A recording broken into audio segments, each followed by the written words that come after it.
Bismillah ve elhamdülillah ve salatu ve selamu ala Resulillah.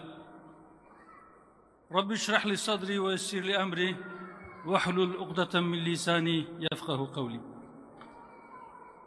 Hamd o Allah'a ki insanı en güzel şekilde yaratmış ve onu mahlukatın şereflisi kılmıştır. Hamd ve şükür o Allah'a ki dünyayı ve içindekileri insanın hizmetine vermiş, doğru yolu bulsunlar diye onlara kitaplar ve o kitapları açıklayan rehberler göndermiştir. Selam olsun bütün elçilere. Yeryüzünde adaleti hakim kılmak, insanlar arasında adaletle hükmetmek için gönderilen o elçiler ki, hüküm ve iktidar sahibi oldukları dönemlerde yeryüzü gerçek adaleti görmüş, zulmün kökü kazınmıştır. Ve selam olsun gerçek adaleti özleyenlere, yeniden ikame edilmesi için çalışan, gecesini gündüzüne katarak gayret sarf eden, bu uğurda bedeller ödemekten çekinmeyen, sıkıntılara uğramaktan korkmayan, insanlığını ve yaratılış gayesini hatırdan çıkarmayanlara selam olsun. İnsanlığı aydınlatmak, dalaletin zifiri karanlığından hidayetin aydınlığına çıkarmak için gerekirse bir mum gibi yanmaya severek razı olanlara selam olsun sizlere. Sayın Genel Başkanım, Sayın Divan, değerli basın mensupları, kıymetli delegeler, memleketin her köşesinden çağrımıza icabet ederek burada toplanan dava arkadaşlarım, kıymetli kardeşlerim, bacılarım, sevgili gençler, hepiniz hoş geldiniz, sefalar getirdiniz. Teşriflerinizden dolayı hepinize ayrı ayrı, tek tek gönülden teşekkürlerimi, muhabbetlerimi ve hürmetlerimi sunuyorum. Burada olmayı çok istediği halde, şu Covid-19 salgını nedeniyle veya başka sebeplerle gelemeyen, ekranları başında kongremizi izleyen dostları da hürmet ve muhabbetle selamlıyorum. Esselamu aleyküm ve rahmetullahi ve berekatuhu. Kıymetli dostlar, 2012 yılının Aralık ayında partimizin kuruluş dilekçesini verdik. Takriben 6 ay kadar sonra 2013 yılının yine bir Haziran günü bu şerefli vazife bana tevdi edilmişti. 5 yıl kadar taşıdığım bayrağı 2018 Haziran seçimlerinden önce bağımsız aday olabilmek için istifa etmek suretiyle vekaleten de olsa kıymetli kardeşim Mehmet Yavuz Hoca'ya devretmiştim. Bu vesileyle Mehmet Yavuz kardeşimizi bir kez daha rahmetle anıyorum. Rabbim kendi katından en güzel bir rahmetle ona muamelede bulunsun inşallah. Yaptıklarını kendi rızası için kabul eylesin.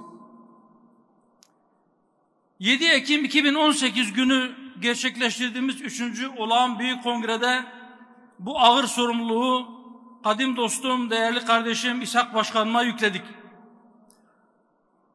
Pandemi şartlarında dünyanın evlere kapandığı bir dönemde o zor şartların zorluğuna rağmen, olumsuz şartların zorluğuna rağmen çok güzel hizmetlerde bulunarak güçlü bir teşkilatı bize devrediyor.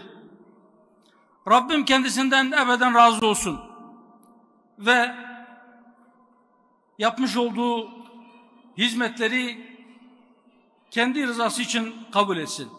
Ve şimdi bu kongrede yine arkadaşlar, yine siz değerli kardeşlerim,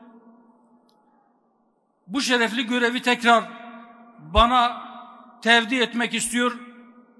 Şunu hatırlatayım, 2013 yılında gerçekleştirdiğimiz 1. olağan kongrede ben kendim aday olmamıştım. Göreve talip değildim. Bugün de yine bu göreve aslında talip değilim.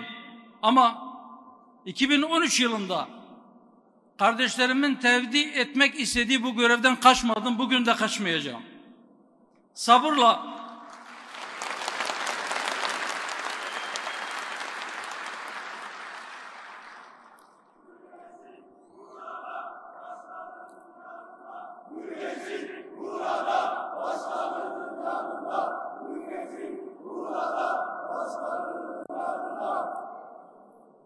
var olun gençler. Rabbim sayenizi bereketli kılsın, kendi rızası için kabul etsin inşallah.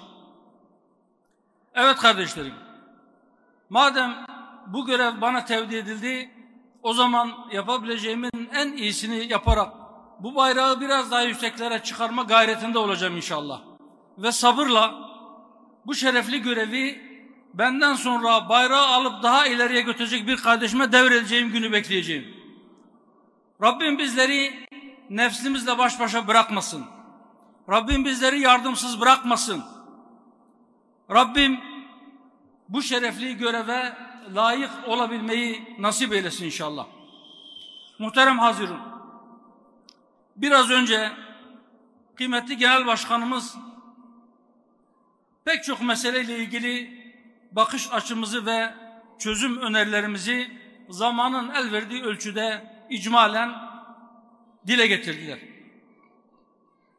Aslında sadece değindiği konularla ilgili değil. Emin olun memleketin bütün meseleleriyle ilgili Hüdapar olarak bizlerin mutedil ve müstakim bir yaklaşımı, bir bakış açısı ve yine bu meselelere ilişkin ilaç gibi çözüm önerilerimiz var. Ben burada o başlıklara tekrar girmeyeceğim. Memleket meseleleriyle ilgili ayrı ayrı nasıl bakıyoruz ve ne öneriyoruz o konulara girmeyeceğim. Ama müsaadelerinizle fikriyatımızın, bakış açımızın temelini ve varmak istediğimiz hedefi kısaca izah etmeye çalışacağım. Pandemi nedeniyle şu anda kongre salonumuzda misafir yok. Partili arkadaşlarımız, delegelerimiz ve bir kısım gençlerimiz hizmet etmek için bulunuyorlar. Dolayısıyla şundan eminim ki belki bazı basın mensubu arkadaşlarımız hariç tutarsak parti programımızı herkes okumuştur. Salonda bulunan herkes parti programımızı okumuştur. Dikkatlerinizden kaçmamıştır. Parti programımıza başlarken hemen ilk paragrafın ilk cümlesini okurken Cenab-ı Allah diye başladığımızı fark etmişsinizdir. Onun adıyla başladık. Hemen sonra insana ve kainata, hayata ve eşyaya bakış açımızı izah ve ilan ettik. Cenab-ı Allah alemlerin Rabbidir. Hepimiz onun kullarıyız. Öyleyse kimse kimseye efendilik taslamasın. Kendi ideolojisini dayatmasın. Hiç kimse haddini aşıp Allah'ın koyduğu sınırları değiştirerek insanların hürriyetlerini ellerinden almasın. Kendi belirlediği hudutlara onları hapsetmeye kalkışmasın. Hepimiz onun kullarıyız. Öyleyse kimse bir başka faniye kulluk yapmasın. Onun önünde eğilmesin. Öldükten sonra dirileceğiz, diriltileceğiz. Onun huzurunda toplanıp hepimiz hesap vereceğiz. Öyleyse kimse hesap gününü unutup haddi aşmasın, huzura kul hakkıyla gitmesin. Aziz kardeşlerim, Allah'ın en güzel şekilde ve kendisine kulluk için yarattığı insanları yaratılış gayelerini unutturup kendilerine kul yapmak için şer güçler ittifak halindedir. Planlı ve programlı bir şekilde gece gündüz çalışıyorlar. Topyekün insanlığı savaşlara, açlığa, kaosa, düşmanlığa, yoksulluk ve yoksunluğa mahkum ederek iktidarlarını tahkim ediyorlar. Kendileri de birer fani oldukları halde Allah'ın kullarını kendilerine kul, köle yapmak istiyorlar. Bugün insanımızı toplumun izzetli bir ferdiyken, insan yığınları içinde aidiyet hissinden uzak, manevi değerlerden yoksun bir bireye dönüştürmek istemelerinin nedeni de budur. İnsanı kulluğundan, fıtratından ve aslından uzaklaştırmayı, yani ifsadı gaye edinenlere karşı insanlığı özüne döndürmeye, içine düştüğü buhrandan çekip çıkarmaya, yani ıslaha gayret edenler de hep var ola gelmiştir. Bu mücadele hak ile batılın, doğru ile yanlışın, aydınlık ile karanlığın, adalet ile zulmün mücadelesidir. İnsanlık bu mücadeleye dün şahit oldu, bugün şahit oluyor, yarın da şahit olmaya devam edecektir. İşte biz hakkın, doğrunun, aydınlığın ve adaletin yanında batılın, yanlışın, karanlığın ve zulmün karşısındayız.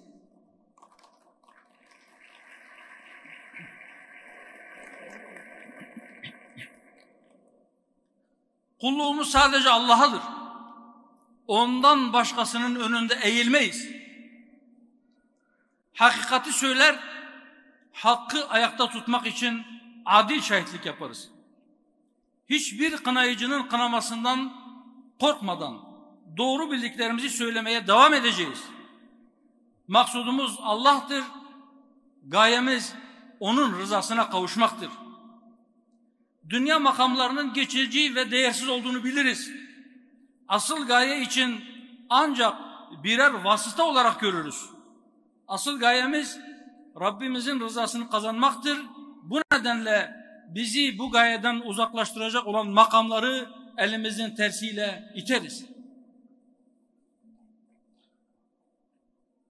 Dünya makamları için gayrimeşru vasıtalar kullanmaya tenezzül etmeyiz. Büyük mahkemede bizi mahcup edecek laflardan kaçınırız.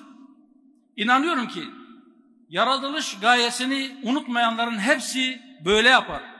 Böyle yapmalıdırlar. Bu bakış açımızdan dolayıdır ki kendi şahsi veya parti çıkarlarımızı memleketin çıkarının üstünde görmüyoruz. Siyasi rakiplerimize iftira etmeyiz. Parti içinde makam kavgası yapmayız.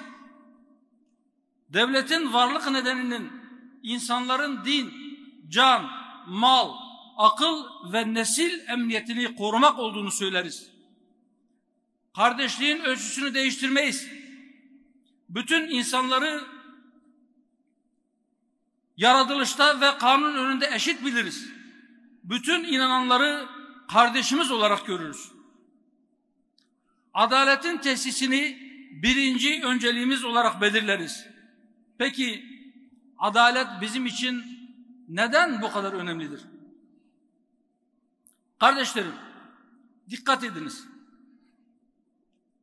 Cuma günleri memleketin her camisinde minbere çıkan her hoca hutbeleri okuduktan sonra ikinci hutbenin sonunda minberden inmeden önce bir ayet okur. Nahl suresinin 90. ayetini. Mealen orada Allahu Teala şöyle buyurur. Muhakkak Allah size adaleti, ihsanı ve akrabaya yardım etmeyi emreder. Ve ila ahiril ayet. Yine Nisa suresindeki 58. ayette de muhakkak Allah emanetleri mutlaka ehline vermenizi ve insanlar arasında adaletle hükmetmenizi emreder. Dikkat ediniz kardeşlerim. Her iki ayetteki ortak kelimelere dikkatinizi çekmek istiyorum. 1. Allah. 2. Muhakkak, yani bir kesinlik, kesin olarak. 3. Adalet. Adaleti ya da adaletle insanlar arasında adaletle hükmetmeyi. 4. emreder. Bakın bu sadece bir emir kipi değildir. İnsanlar arasında adaletle hükmedin değil. Allah sizden adil olmanızı istiyor değil. Ey Allah'ın kulları adil olun değil. Allah size kesin olarak muhakkak surette adaleti emrediyor. Allah size muhakkak surette mutlaka emaneti ehline vermenizi ve insanlar arasında adaletle hükmetmenizi emrediyor diye çok bariz, belirgin, kuvvetli bir vurgu, bir tekit ve bir teyit var.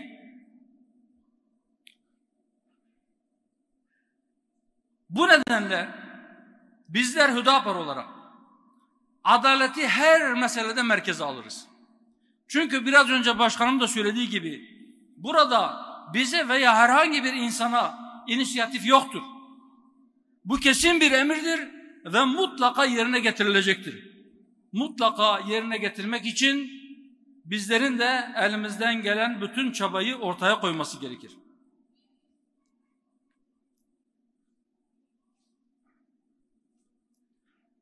Adaletin zıddı zulümdür. Evet. Zulmün kalkması için Hüdapar'ın anlayışına, bakış açısına memleketin ihtiyacı vardır. Bu kongremizde memleketin Hüdapar'a ihtiyacı var teması belirlendi ve gerçekten meselelere yaklaşım ve çözüm hususunda Hüdapar'ın yaklaşımına ve çözüm önerilerine ihtiyaç olduğu insaf sahibi olan herkes tarafından teslim edilecektir.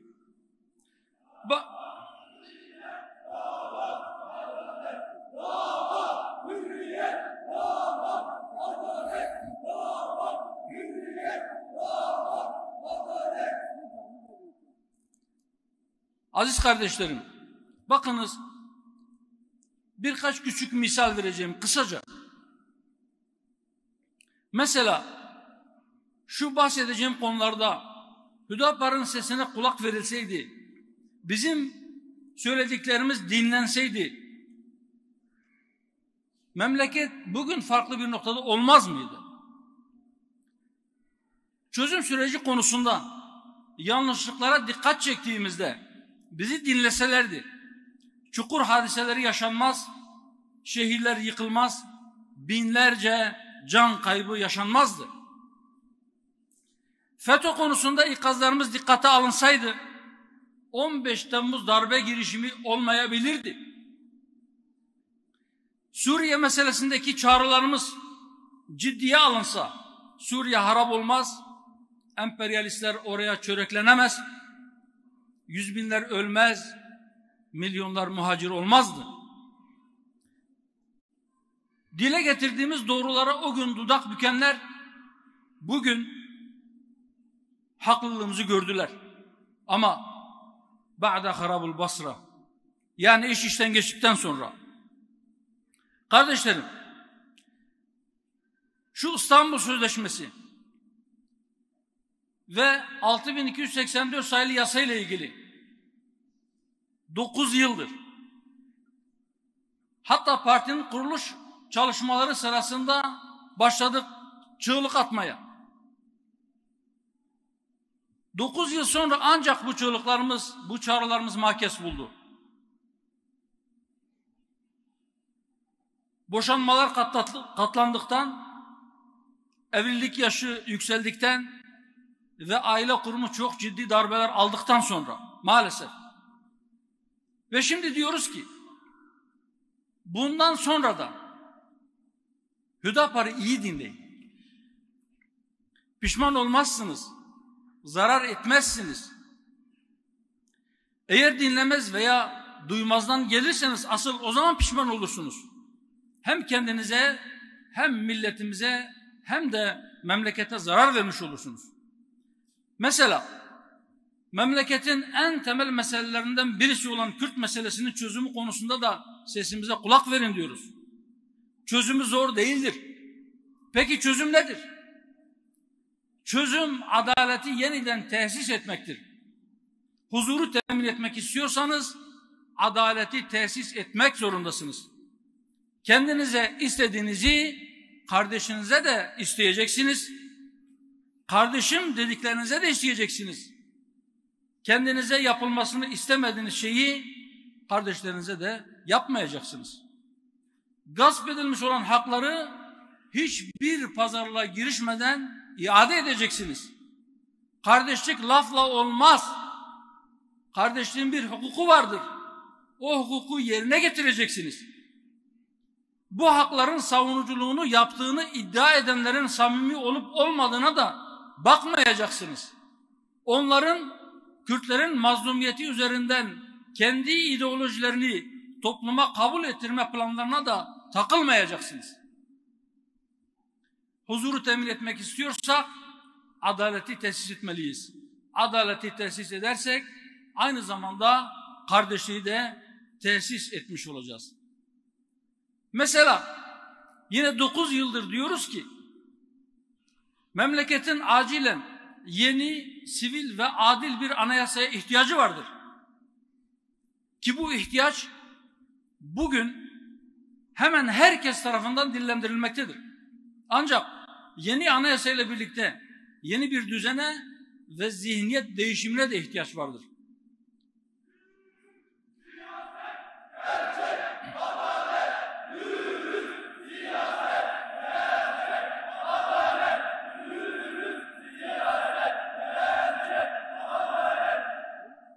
Ülkedeki temel sorunların çoğunun sebebi ve kaynağı mevcut junta anayasasıdır. İnanıyoruz ki herkesin hak ve hürriyetlerini güvence altına alan yeni bir anayasa yapmak mümkündür. Böyle bir anayasa yapım süreci siyasi partiler için de bir samimiyet testi olacaktır. Bütün siyasi partiler yuvarlak bir masanın etrafında anayasanın toplumsal bir sözleşme olduğu bilinciyle ön şartsız bir araya gelmelidir. Mümkün olabilecek en geniş mutabakat için siyaset kurumu dil ve üslubuna azami derecede dikkat etmelidir. Anayasalar devlet teşkilatlanmasının dayandığı temel ilkeleri belirler. Madem mülkün yani devletin temeli adalettir, öyleyse devlet teşkilatlanmasının yani anayasanın en temel ilkesi adalet olmalıdır. Yani anayasada adaletin hiçbir şeye feda edilmediği ve edilmeyeceği gösterilmelidir. Anayasa halkın canını, malını, dinini, aklını ve neslini koruyacak bir toplumsal mutabakat metni olmak zorundadır. Yeni anayasa bir ideoloji dayatmamalı, halkın inanç ve kültür değerlerini ölçü almalıdır. Hiç kimsenin dini inancına aykırı bir davranışta bulunmaya zorlanamayacağı teminat altına alınmalıdır. Sosyal devlet anlayışının gereği olarak asgari ücretliden ve temel ihtiyaç maddelerinden vergi alınmayacağı da anayasal güvence altına alınmalıdır. Vatandaşlık tanımı etnik aidiyete göre yapılmamalı, en temel haklardan olan ana dilde eğitim hakkı da anayasada teminat altına alınmalıdır. Kadını, aileyi ve çocukları şiddetten ve her türlü istismardan koruyan sapkın düşünce ve yaşam tarzlarına ve kötü alışkanlıklara karşı bir zırh olmalıdır. Bütün vatandaşları bir ana gibi kucaklayan böyle bir anayasanın yapılması hayal değildir. 40 yılı aşkın bir süredir darbecilerin ülkenin başına bela ettiği bu utanç vesikasından bir an önce kurtulmak için herkes üzerine düşeni yapmalıdır. Bizler üzerimize düşeni yapmaya, bu konuda sorumluluk almaya ve elimizden gelen katkıyı sunmaya hazırız.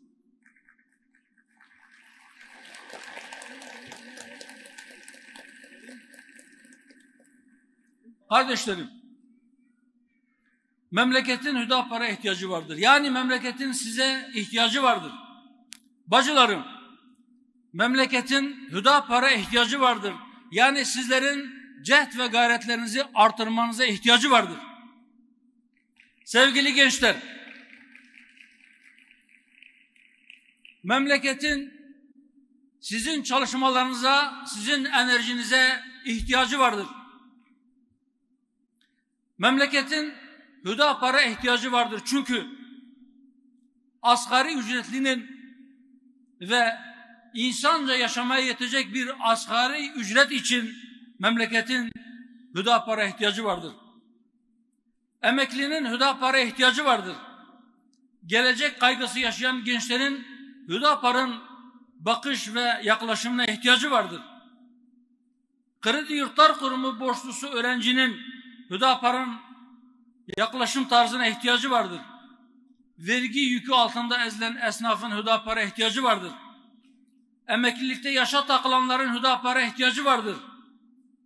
Genç yaşta evlendiği için cezaevine düşenlerin Hüdapar'a ihtiyacı vardır. Ayrımcılığa uğrayanların, ötekileştirilenlerin Hüdapar'a ihtiyacı vardır. Dili ve kimliği inkar edilenlerin Hüdapar'ın adalet anlayışına ihtiyacı vardır. Atanamayan öğretmenin, mülakatta elenen liyakatlinin, Soma'da madencinin, tarlada mevsimlik işçinin, köyde çiftçinin, şehirde işçinin Hüdapar'a ihtiyacı vardır.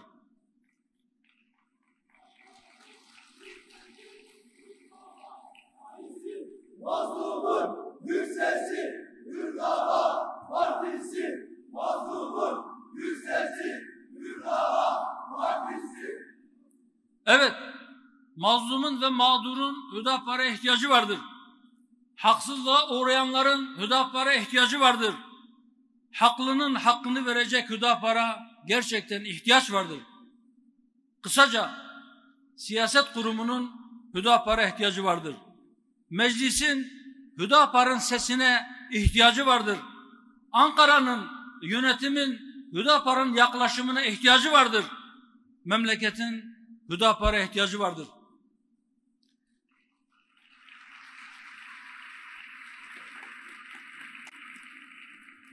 Memleketin Hüdapar'a ihtiyacı var. Çünkü Hüdapar küresel güçler ve onlara bağlı güç odaklarından icazet alma ihtiyacı hissetmeyen, Allah bize yeter diyen bir siyasi harekettir. Hüdapar emrolunduğu gibi dosdoğru olma azim ve kararlılığında zilleti hayatından kovmuş, haklı olmayı en büyük güç kabul eden bir kadronun adıdır. Hüdapar mazlumun feryadına, imdat haykırışlarına verilmiş güçlü bir cevaptır. Bu nedenle memleketin Hüdapar'a ihtiyacı vardır. Adımız Hüdapar'dır. Doğruları söylemek, hakkı haykırmak vazifemizdir. Hüdapar, siyasi tarafkirlik veya dünyalık mal ve makam uğruna lafı eğip bükmeden, hakkı ayakta tutmak için aleyhinde bile olsa adil şahitlik yapar. Bunun için memleketin Hüdapar'a ihtiyacı vardır. Öyleyse biz Hüdaparların daha çok çalışmaya, büyümeye, partimizi büyütmeye, davamızı daha çok insana ulaştırmaya, anlatmaya ihtiyacımız vardır. Hüdapar'ın kuruluşundan hemen sonra şöyle dediğimi hatırlıyorum. Kurucu Genel Başkanımız Hüseyin Yılmaz kardeşimin başkanlığı döneminde partimiz yeni kurulmuş, kayıtlı üye sayısı da az olabilir. Ancak siyaset sahasında özgür ağırlığımız hissedilecektir. Evet, yine parti programımızda şöyle bir paragrafımız var. Amaçsız, gayesiz ve programsız bir fert veya toplumun varacağı bir hedefi yoktur. Hedefi olanlar yol alırlar. Olmayanlar ise sadece dolaşırlar. İdeallerimizi hedefe koyup yürüyebildiğimiz kadar ömrümüzün ve takatimizin el verdiği ölçüde menzile varmaya muvaffak olmayı ümit ediyoruz.